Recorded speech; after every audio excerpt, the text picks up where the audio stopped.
প্রিয় দর্শক, স্বাগত জানাচ্ছি বরেন্দ্র সংবাদে। সাথে আছি বিথি ঘোষ। শুরুতে জানিয়ে দিচ্ছি সংবাদ শিরোনাম। পেনশন স্কিম প্রত্যাহারের দাবিতে রাবি শিক্ষকদের পূর্ণ দিবস কর্মবিরতি। রাবিতে 10% কোটার দাবি জানিয়ে অবস্থান কর্মসূচি। রাজশাহী বোর্ডে এইচএসসি পরীক্ষায় বসেছে 1,38,000 শিক্ষার্থী। শাহরিয়ার আলমকে আওয়ামী লীগ থেকে বহিষ্কারের দাবিতে বিক্ষোভ। এতক্ষণ শুনছিলেন সংবাদ শিরোনাম, এবারে জানাবো পুরো খবর। অর্থ মন্ত্রণালয়ের জারিকৃত সর্বজনীন পেনশন স্কিম প্রত্যাহার এবং শিক্ষকদের জন্য স্বতন্ত্র বেতন স্কেল প্রবর্তনের দাবি জানিয়েছে রাজশাহী বিশ্ববিদ্যালয়ের শিক্ষকেরা। রবিবার দুপুরে বিশ্ববিদ্যালয়ের শহীদ তাজউদ্দিন আহমেদ সিনেট ভবন চত্বরে আয়োজিত ঘণ্টাব্যাপী অবস্থান কর্মসূচিতে এই দাবি জানানো হয়। আন্দোলনরত শিক্ষকেরা বলেন, প্রত্যয় স্কিম একটি বৈষম্যমূলক পেনশন স্কিম। এর মাধ্যমে বিশ্ববিদ্যালয়ের শিক্ষকদের মধ্যে বৈষম্য তৈরি হবে। 1 জুলাইয়ের পর যারা শিক্ষকতার কিংবা অন্য ব্যাংক বিমা ও আধা সরকারি চাকরিতে ঢুকবেন তাদের জন্য আলাদা নিয়ম আর বাকিদের জন্য আলাদা নিয়ম। আমাদের পরবর্তী জেনারেশন এই বৈষম্যের শিকার হবে। আমরা এই বৈষম্য চাই না। তারা আরো বলেন, আমাদের দাবি আদায় না হওয়া পর্যন্ত বাংলাদেশ শিক্ষক সমিতি ফেডারেশনের কেন্দ্রীয় নির্দেশনা অনুযায়ী রাজশাহী বিশ্ববিদ্যালয়ের আন্দোলন কর্মসূচি চলমান থাকবে। সরকারি চাকরিতে 10% কোটার দাবি জানিয়ে অবস্থান কর্মসূচি পালন করেছে রাজশাহী বিশ্ববিদ্যালয়ের সাধারণ শিক্ষার্থীরা। রবিবার বেলা 11টায় বিশ্ববিদ্যালয়ের প্যারিস রোডে সাধারণ শিক্ষার্থীদের ব্যানারে আয়োজিত অবস্থান কর্মসূচিতে এ দাবি জানান তারা। অবস্থান কর্মসূচিতে সরকারি চাকরিতে বা জীবনে একবার কোটা ব্যবহার করতে পারবে কোটাধারী শিক্ষার্থীরা, এমন দাবিও জানানো হয়। এ সময় কোটা বিরোধী বিভিন্ন স্লোগান দেয় তারা। শিক্ষার্থীরা জানান, হাইকোর্টের এর রায় বৈষম্যমূলক। কানাডায় কোনো কোটা পদ্ধতি নেই, মাত্র 5% কোটা আছে পাশের দেশ চীন ও ভারতে। বাংলাদেশের মতো এত উন্নয়নশীল দেশ হয়েও 56% কোটা দিচ্ছি, যা চরম বৈষম্য।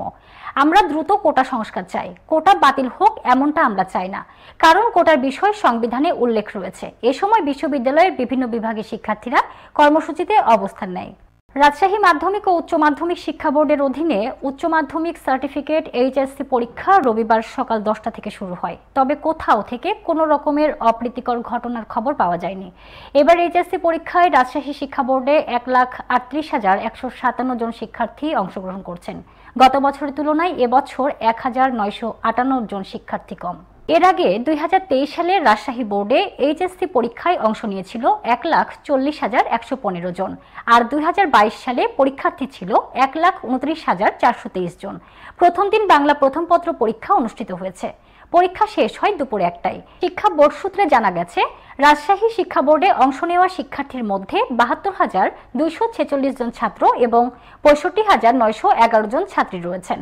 এবছর শিক্ষা বোর্ডের অধীনে 741টি কলেজের শিক্ষার্থী এইচএসসি পরীক্ষায় অংশ নিচ্ছেন।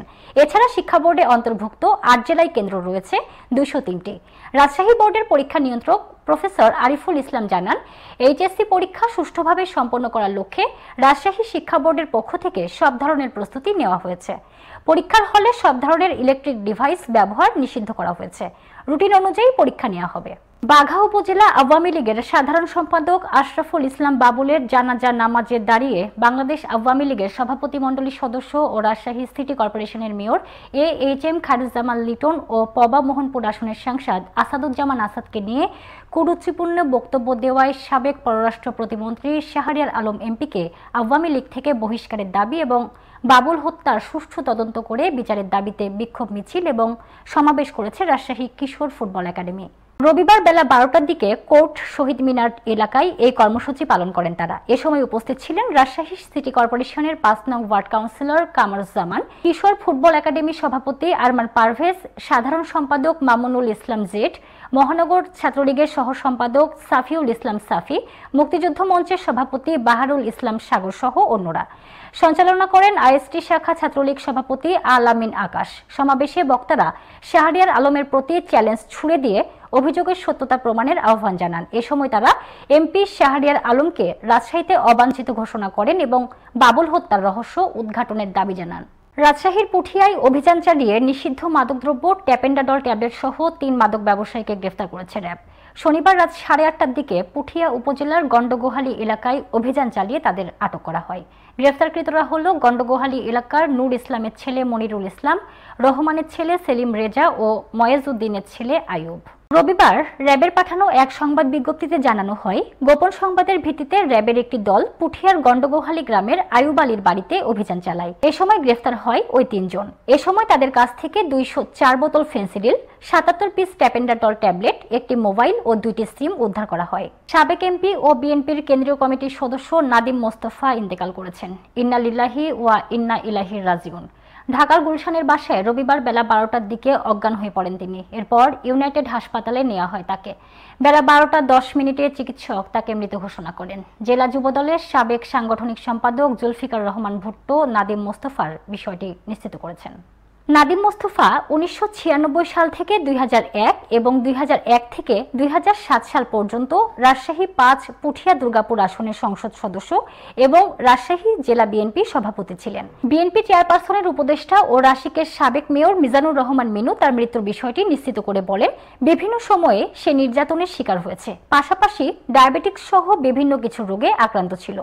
আমি খবর পেয়ে বিএনপি মহাসচিবকে জানিয়েছিলাম, তিনি হাসপাতালে গিয়েছিলেন। রাজশাহী শহরে তার জানাজার সম্ভাব্য সময় আগামীকাল সকালে।